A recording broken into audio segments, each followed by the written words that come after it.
It's very important to say that those countries were recovering well before the war in Ukraine and the sanctions. And some of them have been able to rebuild the buffers that they have lost during the COVID crisis.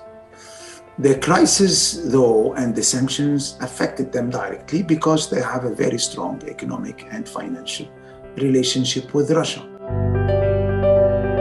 Yet, this shock is not affecting them in the same way. For example, oil exporting countries or metal exporting countries are benefiting from the increase in commodity prices, and that cover for, I would say, the additional cost that this crisis has impacted them. But there are still direct channels, the increase of price of wheat and commodities for those who import from Russia and Ukraine, for example. The impact of this crisis on their currency, especially because of historically strong relationship between their currencies and the ruble. In certain cases, you have some Russian banks that operate in their market, and this has been affected. Most of them are currently trying to address the immediate impact of the shock, especially an increase in prices, by trying to adjust interest rates to limit the inflationary risk. Some of them also are now shielding their financial sector from secondary type of sanctions. And for certain other countries where their dependence on supply from Russia and Ukraine, trying to diversify this. Of course, the uncertainty is very high, and therefore, after the first round of measures that were taken, it's very important to be vigilant how things will evolve. And it's very difficult today to predict how things will evolve. What we know is oil prices will remain high for some time. We know also that inflation needs to be addressed. Otherwise, it will de-anchor in terms of expectations and will make it more difficult for policy making.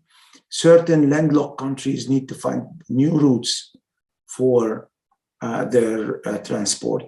And this is something that several countries are currently discussing internally. And last but not the least, there is an indirect impact of the war, which is the growing level of global uncertainties that has led to additional increase in commodity prices, additional impact on capital flows. Those are the elements that we see today. But of course, what we also saw that countries were very proactive to assess and address the first round of shock. And two, they remain vigilant to see and to assess going forward what needs to be done.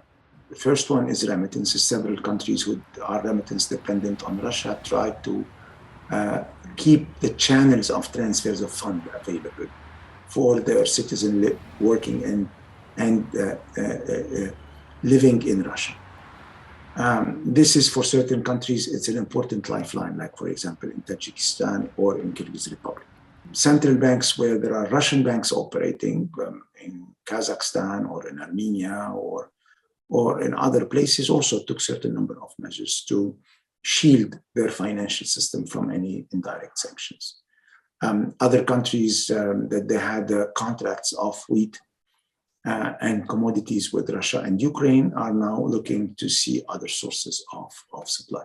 Therefore, we saw initiatives. At the macro level, also, a certain number of countries allowed the exchange rate to move to absorb and amortize the shock and adjusted their interest rate. This is something that we saw in Kazakhstan, we saw in Georgia, we saw in Armenia. And this is, in fact, helped them, at least in the first wave of the shock, to reduce the impact on their economies. Last week, we met several delegations from Caucasus and Central Asia, and we had the opportunity to see how they are dealing with these issues. On one hand, they are welcoming people who are relocating in their countries, but also on the other hand, they are very vigilant to make sure that their system is intact or not affected by any secondary round sanctions, which is, I think, the right approach. In addition to that, they have been also discussing with several on bilateral basis with several agencies in the US or in Europe to make sure that their system is well protected. The other thing that we saw is there is greater internal discussion among Caucasus and Central Asian countries. Yesterday, we had a big meeting where all the ministers of finance and governors of central bank of both Caucasus and Central Asia met with us and with our managing director. And it was an opportunity also to see how they are also currently looking at promoting additional cooperation internally, be it in terms of trade, as well as also logistics and transport. And those are steps in the right direction because with that, they can promote a region and regional play that with time will grow the size of their economy and will attract additional investment. What I think it's important for us is to reduce any negative impact that those shocks and severe shocks are affecting them, take the right measures to address the risks of inflation getting out of control, making sure that the impact of increase in prices is not affecting the low income, or there is enough social protection to address those issues. And we encourage any initiatives that will grow the intra-regional trade and foster additional cooperation among Caucasus and Central Asian countries. Those economies have been opening up, and their economic relations with China, with even Europe, grew over the last decade. Now they have an opportunity to strengthen their intra-regional cooperation and trade and secure a multiple source of transport that will allow them to ship their goods as well as also their oil, and to increase their resilience. And all these are important steps. But of course, you need immediately to stabilize the situation, reduce the impact of this shock on your population, and use this as a moment to accelerate transformation.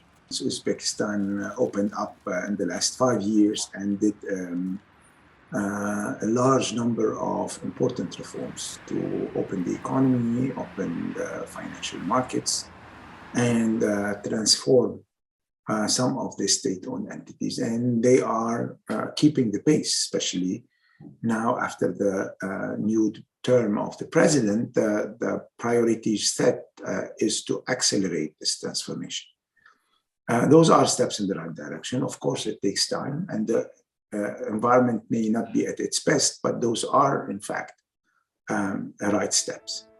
They require also to maintain a specific focus on not allowing inflation to go beyond control, and preserve social stability by providing assistance to the vulnerable groups through direct and temporary transfers.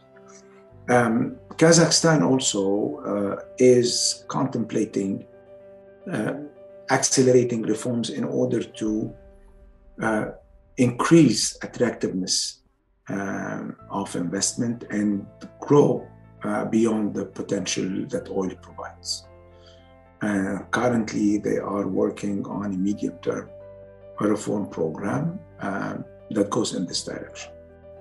In addition to that, maintaining macroeconomic stability is must by using monetary policy and fiscal policy instruments for that purpose, by avoiding having inflation going out of control, by preserving the macroeconomic stability through very vigilant fiscal management to rebuild and strengthen their buffers, and through transformation and structural reforms allow their economy to grow fast and create inclusive jobs. In our recent meeting with the authorities, they have reiterated their commitment to pursue on the reforms, on the transformation of the public sector, and on increasing the role of private initiatives. Of course, you have to take into consideration the context that carries a lot of uncertainties. But I think the way things are being now moving, they are going in the right direction. It's important to see those initiatives materializing. Of course, the inflation we are going through, part of it is due to the recent global developments. The fast recovery post-COVID created huge bottlenecks with some supply chain disruption and sharp increase in demands. This has led to worldwide increase in inflation after a long period of very low rate in inflation.